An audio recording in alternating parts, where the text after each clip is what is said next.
Well, good morning. It's been another busy week here at the Capitol. Bills are moving, and some have made it to my desk. With the transmittal break coming up, I'm sure things will get moving even more quickly and give you plenty of news to cover, especially about the issues that Montanans care so much about. With the legislature, we're working to deliver on Montana's priorities. Montanans want greater opportunity, more good-paying jobs, the best education possible for their kids, affordable, accessible, high-quality health care, safe communities, attainable housing, stronger families, our way of life, including our public lands, protected, and significant, meaningful tax relief. On that last point, that's why we're working to deliver the largest tax cut in Montana's history. Our plan delivers Montana's largest income tax cut ever, providing relief to Montana taxpayers at every income level. Our plan also delivers historic, meaningful property tax relief. Hardworking Montanans deserve to keep more of what they earn, and I look forward to providing them the tax relief they need and deserve. I'm encouraged by the progress the legislature is making, but we need to get those tax bills across the finish line as quickly as possible. Montanans need tax relief now. Let's get it done.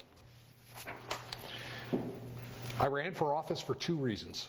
One, to create greater opportunities for Montanans and more good-paying jobs. And two, to protect our Montana way of life. This means protecting things that make Montana, Montana. Our rich outdoor heritage, vast public lands, and abundant natural resources are a few of them. We must protect them for future generations, our kids and our grandkids. One way we can do that, active forest management. Montana faces a forest health crisis. Our forests need to be better managed. When a forest is managed properly, we have less severe wildfires, more recreational opportunities, more wildlife habitat, and more jobs. It's why we've made active forest management a top priority for our administration. And I have some great news to announce here today on that front. When I took office, I charged the Department of Natural Resources and Conservation with increasing the pace and scale of forest management. We set an ambitious goal in 2021 to more than double the number of acres treated by the state in just that first year. DNRC got it done. In 2022, we set another ambitious goal for forest management, and DNRC got it done again. Under the leadership of Director Amanda Castor, DNRC treated 31,000 forested acres last year alone. This is a record. For perspective, in 2020, the state treated only 11,000 acres. This increase is almost triple in just 2 years. In 2021 and 2022, DNRC placed a collective 56,000 acres under active management. This is great news for Montana, and even better news, we're not done yet.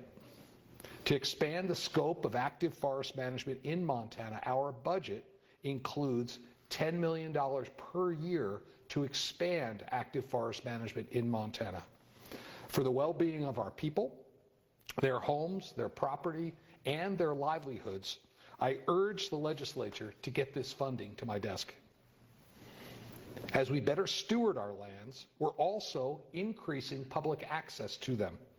In just 2 years, we've increased Montanans' access to tens of thousands of acres of public lands. That includes over 100,000 acres in the Big Snowies alone. We've been able to chalk up so many wins because our mission is clear. Number one, keep public lands in public hands. Number two, increase access to our public lands. And thirdly, listen to the voices of the local communities in all land decisions that we make. I think most Montanans would agree with this mission. We stand together to protect our public lands for future generations. Diverse groups are coming together like never before around this common mission. I want to particularly note the work that the Montana Outfitters and Guides is doing, working in conjunction with the Montana Citizens Elk Management Coalition. Together, they have put forward a package of bills for sportsmen, outfitters, and landowners.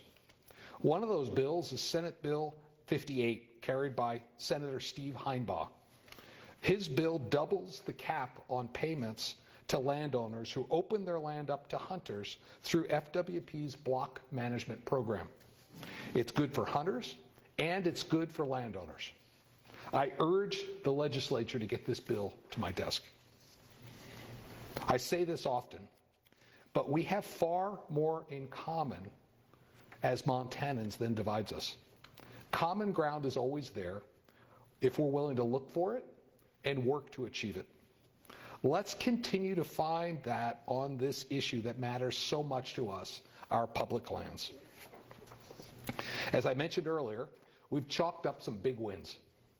I was in Anaconda yesterday to celebrate one of them, the expansion of public access in the Mount Hagen Wildlife Management Area.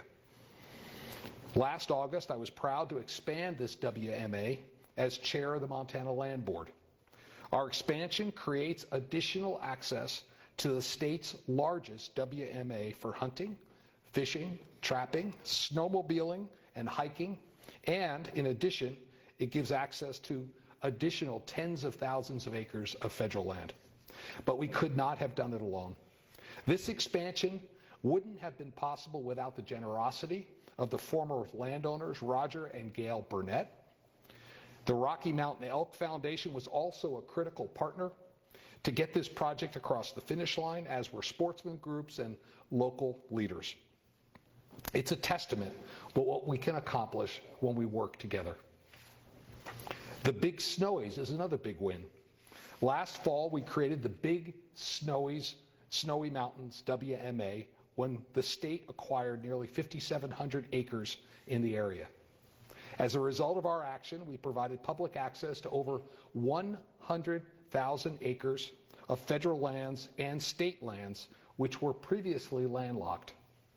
There are also many partners to thank on this victory, especially Shodair Children's Hospital and Forrest Allen, the prior owner. Thanks to their generosity, our new WMA not only will offer exceptional hunting with excellent habitat and access to the Big Snowies elk herd, but it will also remain open for cattle grazing. Our state has a vested interest in seeing land conserved for wildlife while also keeping ranchers on the landscape. Production ag and conservation are not mutually exclusive. We married production ag and conservation in this agreement and achieved a win-win for Montana. And let me be clear, increasing public access is a win-win for Montana. Public access is good for Montanans, and it's good for local jobs and small businesses. Adjacent to our public lands, there are many small businesses that make our communities and our state such a special place to call home and for others to visit. Sugarloaf Lodge and Cabins, right down the road from Mount Hagen, is a great example. Yesterday, I had a chance to visit this family-run operation along with the First Lady.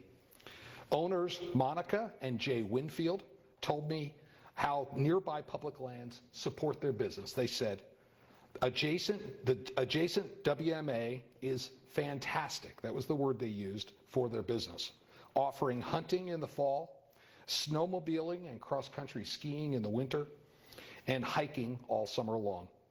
And let me just add, Monica makes an awesome cranberry scone. As we increase access to our public lands, our communities benefit. When our world-class resources are not as accessible as they ought to be, our communities miss out. They miss out on the benefits that tourism would bring, and our quality of life as Montanans suffers. When visitors come to Montana to enjoy our public lands, they bring their wallets. Community leaders and economic development experts across Montana agree. Greater public access is good for our growing economy. If there's one thing to leave you with today, it's this. There is much, much more that brings us together as Montanans than separates us. As the legislative session rolls on, we'll continue finding common ground and delivering results for the people of Montana. And with that, I'd be happy to open it up for questions. Who'd like to go first? Shaylee. I have a question about some other legislation, so I apologize, I'm going to pivot. But I was watching House Judiciary this morning. I saw Lieutenant Governor Joris come in on Representative Carlson's bill, House Bill 605. There was another bill yesterday, the other day, from Representative Mercer. Both seem to seek some more legislative oversight of state agencies. I'm curious what you make of those efforts, and if you think, what do you think of the legislature wanting more?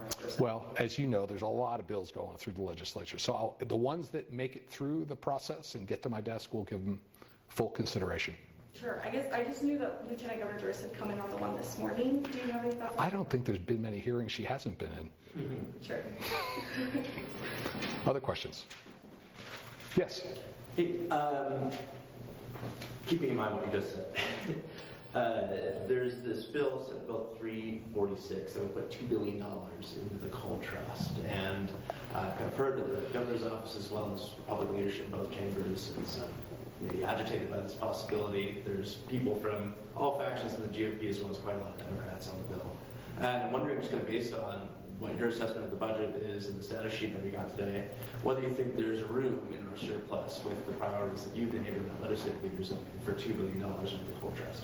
Yeah, so our priorities in the budget have been pretty clear. It's really four things. One, significant tax relief. We have proposed $1 billion in relief to Montanans, both for property tax and income, and both permanent rate reductions and rebates.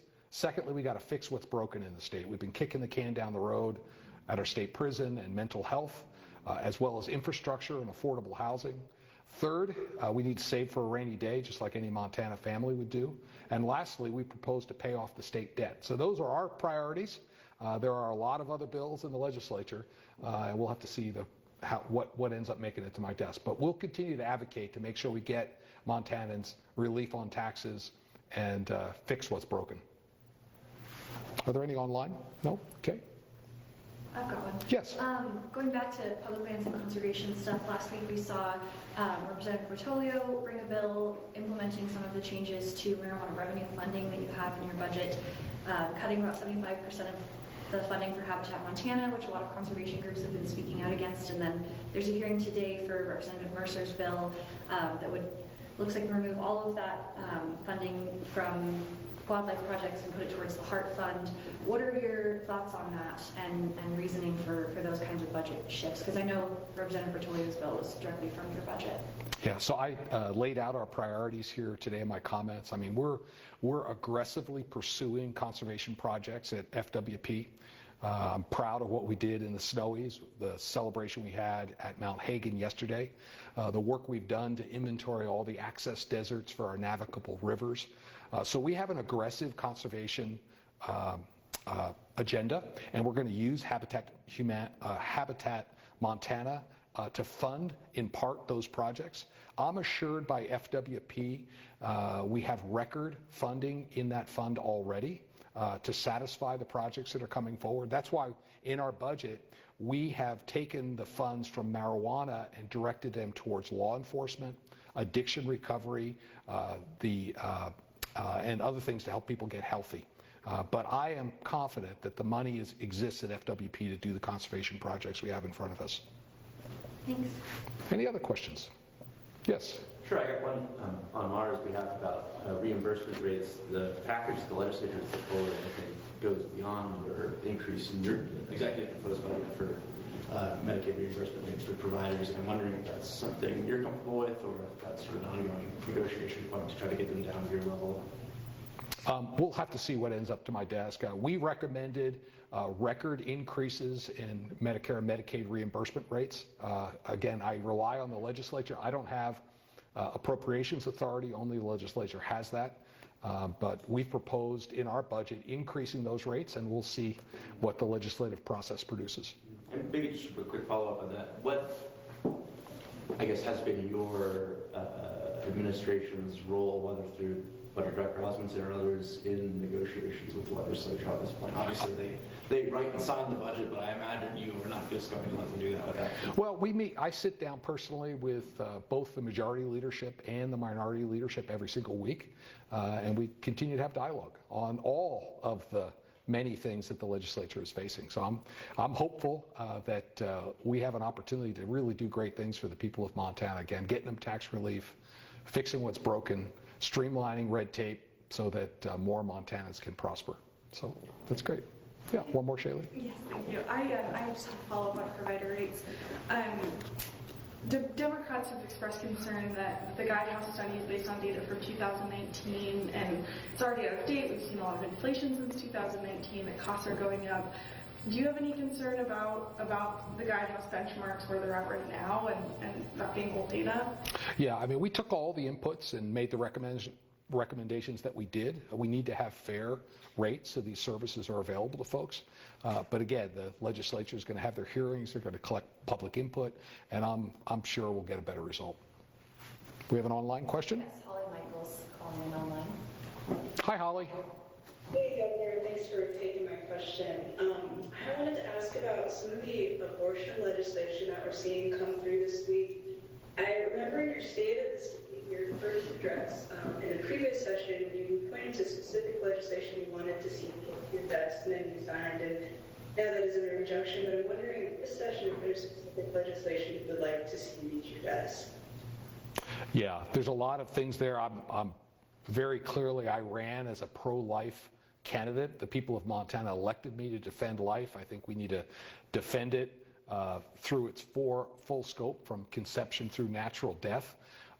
In the end, we need to see what bills make it through the legislature, get to my desk, and I'll give them serious consideration. Okay, thank you, everybody.